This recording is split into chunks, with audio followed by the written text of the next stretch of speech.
Hey guys, today I have a Miss 18 key. It's actually from the Sanguine Fortified Grievous week, so this was a couple weeks ago, but I still think it'll be a good key to upload because I haven't put a Miss key on my channel yet, one, and also two, I talk a lot about Grievous in this video and stuff like that, so let's just hop into the key. So to start off, Grievous is pretty nasty, even though they did kind of make it a little bit better than the past. The thing with it, though, is once you start falling behind, really just feels bad to come back from, especially as a holy pally because you have to spend so many globals generating holy power. You can flash heal, and I guess you could holy light, and it will remove a stack, but the heals just don't do a lot. Your heals outside of Holy Shock and Word of Glory and even Light of Dawn, like they really just don't do a lot of healing. So you really have to make sure that you are prioritizing keeping people above 90% and below 2 or 3 stacks of Grievous. Otherwise, once you start to fall behind, at least the build that I'm playing, you really start to fall significantly behind on healing, and it just becomes too hard to come back from. Especially another issue too that I've had is once the mobs die and you're trying to heal up Grievous, um, you don't have anything to attack, it really just slows down. Like having to sit there and flash heal people, you go boom, it's a mess. So my one tip is make sure you don't fall behind in the first place, and you might have to prioritize healing over damage. So let's just jump into the actual key because I haven't put a miss key up on my channel yet. I haven't really discussed my cooldown usage, anything like that. The first pack is really quite nasty. I usually pop wings right off the bat, and I usually sack my tank. And then the second pack is also kind of bad, but by then, usually we kind of have our bearing. I already have some holy power. He has some holy power. We can kind of go into it a little bit stronger than the first pull. So don't mess around with that. I suggest just popping wings and sacking at the bat. Watch your tank though. If your tank's popping other defensive cooldowns, you probably don't need to sack him. Maybe sack him on the second pack. But make sure you guys have something for the second pack, because these first 2 packs are actually the hardest ones in the entire dungeon. If those go well, your run is probably fine. So make sure you keep that in mind. But we do the skip here. Our Windwalker is going to paralyze and rop the Harvester so we don't get knocked into combat. That way you don't have to use an invisibility potion, and then you can actually use a damage potion on the boss, which helps a lot because this boss is kind of annoying. Even though it's simple, it just takes forever. So we're going into this. Make sure you guys are really kicking these mobs. Obviously the Harvest Essence needs to get kicked, but honestly, most of the things that these mobs do should get kicked. Those Spirit Bolts hurt. Hurt on high fortified keys. So make sure you guys have something set up so that you can kick everything, especially because the Harvesters are casters, right? So if your tank is trying to group up the mobs, they're not going to be able to unless you interrupt. And once they start casting again, they're kind of stuck there, which makes that pull a little rough. I know a lot of groups actually like MC and skip that, or they'll grab the mushrooms first and then do it. We obviously don't have access to MC, so we just do it that way, and it's been fine for our keys. Now, these bow breakers, they're not too bad, but I will say on fortified, you want to make sure that you have the rampage thing that they do. You need to have a cooldown for it because on fortified, especially once you start hitting these higher keys, it's going to hurt a lot. So our tank's just going to bubble right off the bat, hold aggro, and try to reduce some of the incoming damage so that I can be ready for the AoE that comes out. You definitely don't want both of them to hit 50%. That's when they do their AoE. You don't want both of them to hit 50% at the same exact time. So here comes the thrashing, right? So I actually pop Aura here, and I believe I toll. I think I'm just trying to generate as much holy power as possible to avoid doing it. So I actually don't toll here, which is great. It's nice that I was able to hold the cooldown on like any other week, but with Grievous, I probably should have told because now I'm starting to fall behind here. I thought that I'd be able to kind of cheese it with just only using Aura and Light of Dawn, and I ended up getting through it fine. Luckily, we didn't push the other one to 50% as quick, but if this one had been 50% like sooner, I would have had the toll to top people off because people would then be at like 4 stacks. So definitely don't get too greedy with your cooldowns. I think now that I think back, I was really trying to hold my CDs because I wanted to wings the boss. So that might have been why. Oh, and also the Prideful. So in this key, we actually pull the Prideful to the boss. And that's why I didn't toll, now that I remember, is because I needed to make sure that I had wings to heal through the Prideful and the boss mechanics at the same time. Now, luckily, this boss is not very difficult. to heal through. It's just the Grievous, right? The Grievous with the Pride Pulse is actually insanely difficult to heal, especially as a Holy Paladin without cooldowns. If you have wings, I mean, nobody dies on wings is up, right? Like if people are dying and you have wings are up, you have a different problem. It's probably not you, unless you're actually not hitting any buttons, because wings is just the most powerful healer cooldown. Like as far as, instant on-demand burst healing, it is insanely strong, even without Sanctified Wrath, so definitely take advantage of that. But yeah, as you see here, I'm trying my best to do as much damage as I can, but the Grievous, man, you really gotta stay on top of it, so, I think, yeah, I'm just gonna DT there. Just I need to get people up. I need to make sure that the stacks are not ticking. And also, this is the damage ramp phase, so I do want to make sure that people are not worried about their health, not having to waste a global healing or a global using a defensive or something. Like we need to damage amp that. And plus, quite frankly, I also want to do as much damage as possible. Right there I did about 3.7k, so not too bad for a Kyrian Holy Paladin. But yeah, so the boss is gonna slow down pretty significantly here because we don't have Prideful and we don't have Hero. So be wise with your cooldowns. Just try to keep everybody up. Don't force yourself to use wings if you don't have to, because you really do want to contribute as much damage as possible. So my tank's just gonna pop some cooldowns here to help out, make sure that I'm able to keep the rest of the group stable. Again, you want to really communicate with your team here. If you need them to use a defensive during the damage ramp, then let them know early. Remember, like a lot of these cooldowns, like defensive cooldowns that these DPS classes have, are DR. And the way that you get the most benefit out of them is using them early. Don't use them when you're already at 20%. If you have, for example, like a Fort Brew, which is at 15% damage reduction, I believe, you want to try to pop that early. And so I usually let my monk know, like, hey, can you, brew this? And he'll brew it early. Don't be afraid to use them, honestly, because it just helps you out so much. Sometimes you just need to tell your team, like, hey, on this mechanic, I'm going to use my cooldowns, and then the second time it comes around, you guys have to use your personals.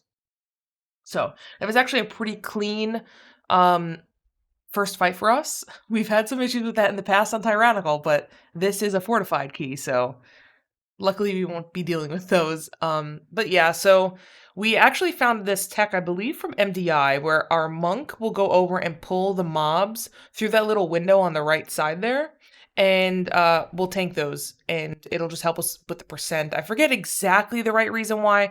I think if you do this, you don't need to pull the extra packs past the final boss, if I remember correctly. Sometimes with the percentage in the maze, you might have to do a little bit extra at the end, and this will help you. So right here, let's talk about this root mechanic. I forgot the name of the actual cast, but it's nasty. And so what I usually end up doing is I let my monk Tiger's Lust himself, I will freedom somebody, and then I will cleanse somebody. And usually what I have people do is if they are rooted and they're in the flurry, I need them to tell me immediately, and then they're the person that I freedom. I also have, I believe the conduit that I'm running gives freedom an extra speed boost. So I usually like to freedom them so that they can run fast, and then I will cleanse myself and heal myself easily. Right now, I'm starting to fall behind a little bit here on the Grievous. As you see, I have a mage with 3 stacks and a warrior with 4 stacks. I need to get them up, like, immediately. I panic flash a light there.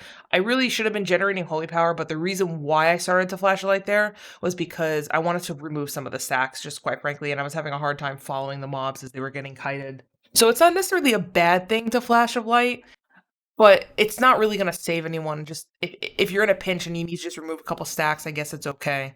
To be completely honest with you, I don't know the best way to deal with Grievous, especially as a Holy Paladin, because I only started playing Holy towards the end of BFA, and I didn't really do a lot of Grievous keys because I was scared. So don't take my advice with that at 100%. I would probably watch a better Holy Paladin like Ellis Mir or something and see what he does. I'm definitely going to try to check out some of his Grievous keys, but he's also Venthyr, so he doesn't have access to Divine Toll, which keys like this, I really find Divine Toll very, very helpful. So usually I do the maze for my group.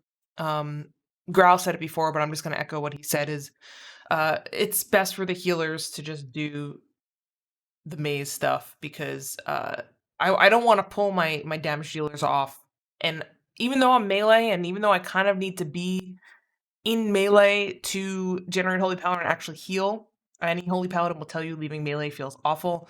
I communicate very well with my tanker. I say, hey, I'm gonna do the maze early here. So like we have Prideful, right? So I really want to make sure that I get the maze done early so that we don't have to worry about it while the Prideful buff is ticking. So I tell him, and what he'll do is he'll pop his cooldowns and heal himself at the beginning. He knows, hey, I'm not gonna get heals for probably the next 10 to 15 seconds. So let me make sure that I play in a way that will allow my healer to do the maze. Pug groups, you might have a little bit harder of a time dealing with that, but definitely if you're in some type of if you're in a position to communicate, just tell them, and any half decent tank will be like, okay, yeah, let me just rotate my cooldowns. Because I mean, like, look, he's got his cooldowns back up for the prideful, even though he doesn't need it. So definitely not a bad thing at all for the healer to do the maze. Don't be afraid. And if you're playing like a ranged healer, if you're playing a priest or a druid or something like that, shaman, uh, you don't really have an excuse to not do it. If I can do it, you can do it. So let's talk about healing pridefuls with high keys with Grievous. So what I've noticed is generally I am able to heal through a prideful by only using one cooldown, but on Grievous weeks, 18 plus, I've had to use multiple cooldowns. So don't be afraid to Divine Toll and Wings. I used cooldowns there, and as you see, the Grievous was still kind of hard to manage. Sometimes, depending on how many DPS cooldowns we commit to the Prideful, I actually even use Aura. I end up using 3 cooldowns. I also, like I said earlier, really communicate with your DPS and say, hey, at like 15 stacks, I'm going to need you to AMZ, or I'm going to need everybody to pop personals. I run with a prop pally, so don't be afraid to use prop pally utility on stuff like this. I will fully sack somebody just to keep them up.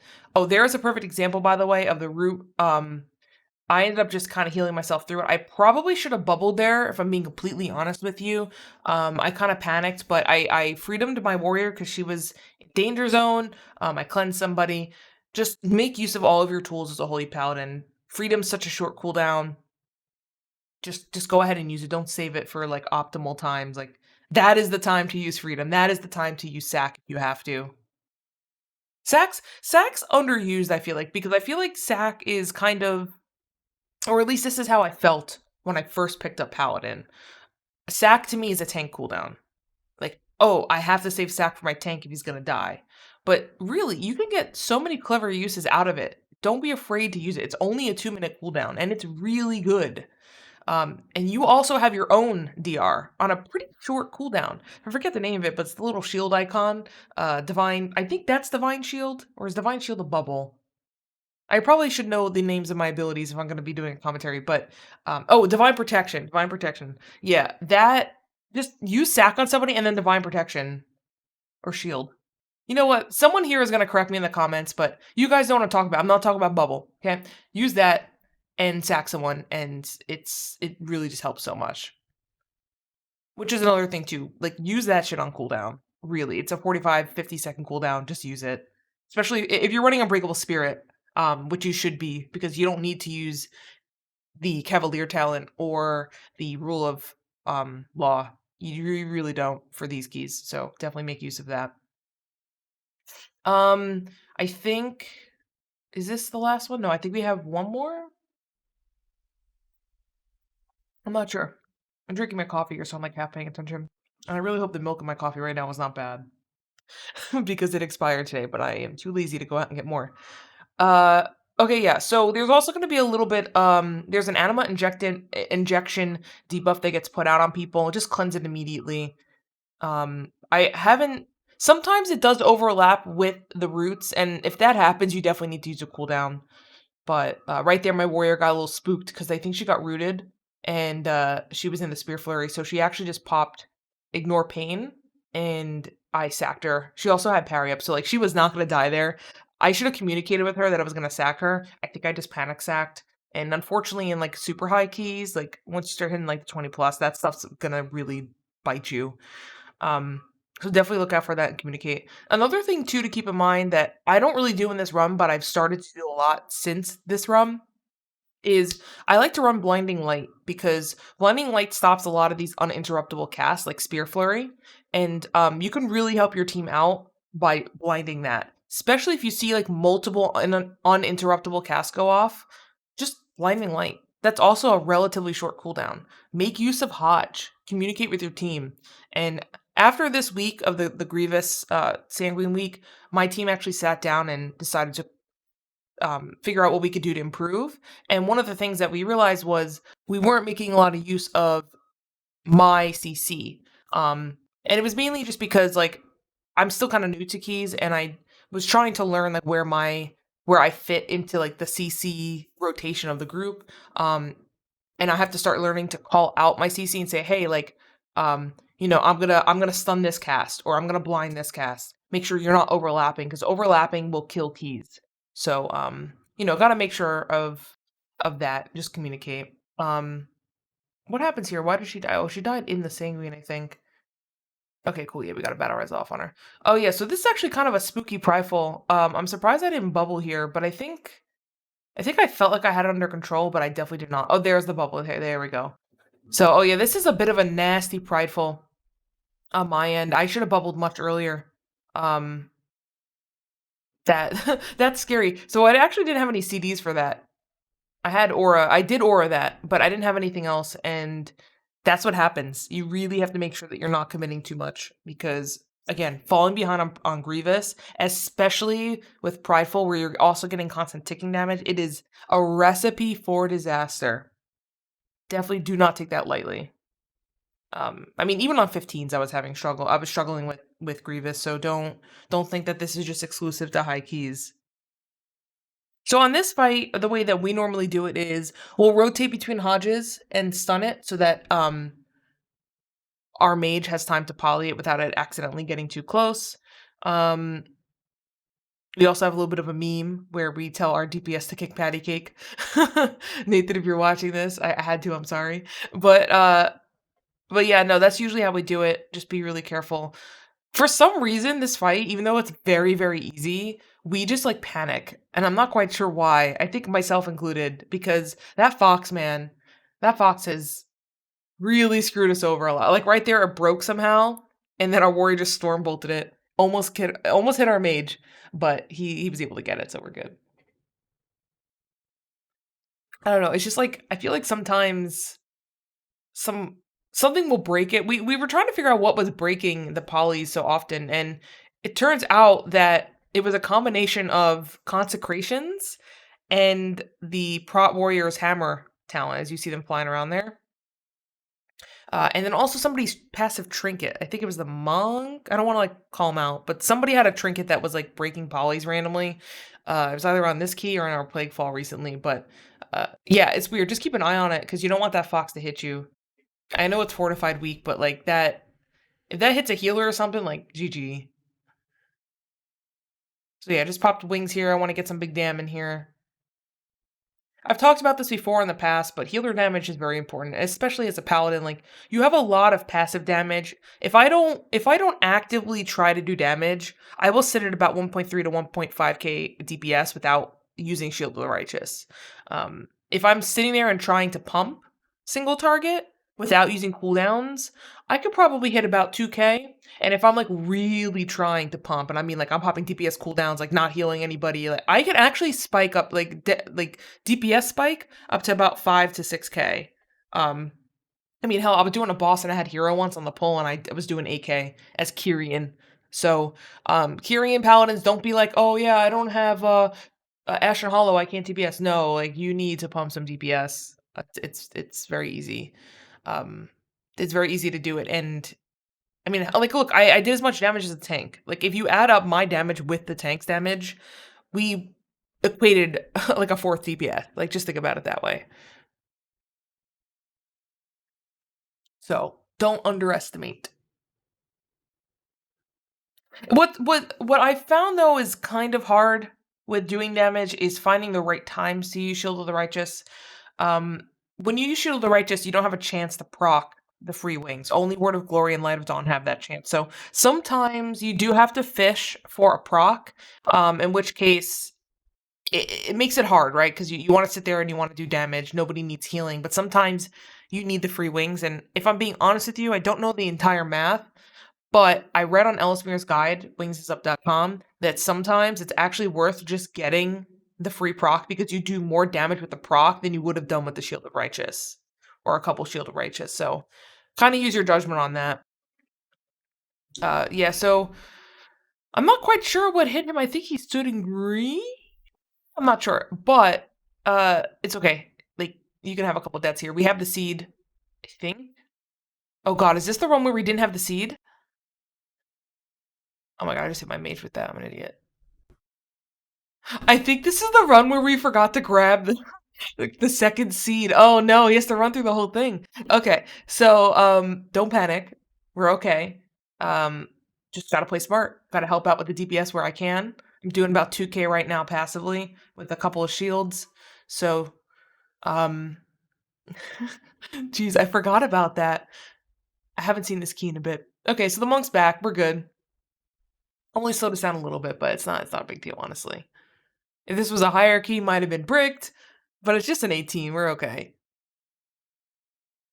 Another thing, too, is my mage is really good at watching his Grievous stacks, and when he hits about 3 or 4 Grievous stacks, he uses his own defensive so that he doesn't keep falling, and it gives me a second to heal him back up. And also, the other thing, too, that's really nice is I play with a prop pally, and he has so many off heals. It's nice to play with him because he's able to help me out. He can sack people. He can also just wog somebody. It'll remove a stack and heal them. So even though prop pallies are not technically the greatest tanks, they take a lot of damage and require a lot of my attention. They do have a lot of utility, which is great. Like right now, like I mean, look at him. He's just getting steamrolled by these packs. I feel a divine toll coming. There we go. I think I was trying to hold it. I get a little bit greedy with my divine toll, but I have to remember that it's only a 1 minute cooldown, and with Grievous, you just can't just let things sit. Gotta use it. Gotta use the CDs. Gotta keep people above 90% as much as possible. You know, Grievous is ticking. There are these poison dots that are on people. I feel like a lot of this could have been avoided. Now, yeah, I didn't pop wings there. Like, so normally I think I pop wings on that pack, but because of the Pridefuls demanding so many of my resources, I think I was scared. Because I could definitely get a wings in here and still have it up again for the trash. And then I think I'll even have it up again for the boss, or like shortly after the boss has started. Another tip for healing Pridefuls as a Holy Paladin is get your team to stack up. Trust me. You like the Light of Dawns are gonna save lives. I definitely waited a little too long here. I usually Divine Toll at about 50%. Once things start hitting about 15 to 20 stacks, somewhere in there, just so that I get the most value out of it. And also on top of that, I have it macroed with my PvP trinket, the unused one, so I actually get a huge healing boost, and I need that towards the end. So I usually try to save DT towards that, which kind of spooks people. But, you know, don't be afraid to call for things like AMZ and Commanding Shout, or Rally, whatever it is now. I always call it Commanding Shout because I used to main a warrior when it was Commanding Shout. That's just what that icon is to me. But, so yeah, so we're about to do a really big mega double pull here. But if you notice, I don't have any cooldowns. I have Aura, which I popped, and I told them I was going to pop it. But I told the tank, hey, you're on your own for probably the next, like, 20 seconds until I can get Toll up. I do run the Conduit, Ringing Clarity, so I get the chance to hit him with extra Holy Shocks. And usually, I do usually proc at least one extra one, so I can kind of heal him up to full without too much worry. But, you know, I also have to watch the Grievous. And without cooldowns, my other team members are going to be dragging a lot of resources that I could normally pump into the tank by just healing. Like I have to use those on my teammates. So we're just gonna kite this through. I'm okay here, trying to conserve as much as I can for the final pack and the Prideful. So if I had wings up there, that would have been the perfect wings opportunity, and I would have been able to help damage and just really nuke these guys down. Unfortunately, I didn't get any procs, and wings was on cooldown. So I'm going to hold wings here because we're going to pull the Prideful onto the boss, actually, which you'll see shortly. But definitely start communicating with your teams when you hit keys at this level. You want to bring the Pridefuls to the boss as much as possible. You want to double pull these packs, triple pull packs, even if you can, depending on what tank you have. Like if you had a Demon Hunter, it's a little bit easier to just kite and go. But oh, this is a good example, by the way, of me sacking and then using my divine protection or whatever. So I'm gonna check that after this because this is really annoying me. But yeah, so just gonna top everybody off, get ready for the prideful, and then nuke this boss. And we're in a pretty good spot to time this. Like if we wipe here on the prideful, probably not timing it, but I'm confident in my team that we'll be able to do this. So yeah, we're just gonna get that prideful, bring it to the boss, and then do big dam and big heals. So yeah, don't waste any time. Just get some cleave damage on the boss. Also, because we're heroing it, we can get a lot of value out of it uh, on the boss as well, even though we're not like focusing the boss. So yeah, just tell your team to stack up as much as possible and not move. Like you only want the one person with the prideful debuff to move out because on this boss, the little green swirlies follow your movements from the previous like 20 seconds or whatever. So you really only want to move when absolutely necessary. So I definitely moved a little extra here, but uh I need to stay in melee and I also need to stay near my team for Light of Dawn. So feels a little bad, but you do what you gotta do. Just make sure you're not standing in shit. And also, you do have bubble here. Don't be afraid to bubble. If you need to just heal and not worry about the ads, not worry about the shit on the ground, just bubble. Those little green swirlies come out very fast. I've died multiple times to those in the past. In fact, I think I might even die in this run to the green swirlies. I'm not sure. They're deceivingly fast. So, 100% don't mess with those. Especially, too, like where I'm standing, it's really hard to see what's on the ground. I'm in a bad spot right now. So, I actually ended up sacking my tank because he requested it, and then I panicked and I bubbled because I saw that my HP was just, like, getting nuked for some reason. So now I'm, like, total picnic mode here, like, "Oh my god, I gotta make sure I don't stand in anything." I have Mind Link. It's actually kinda good when it's on me because I can get out really, really fast. The only thing that stinks is having to run back. Um, when you get these ads on you, just run to the tank and let him pick it up. I'm gonna die at the green. Oh, no, we're good. Okay. So yeah, just do that. Divine Toll, get people back up. I'm actually able to handle Grievous pretty well right now, which is not too bad. People are not taking a lot of unnecessary damage, which is great. Okay, awesome. Well, anyway, with that, thanks guys for watching, and I'll see you in the next video.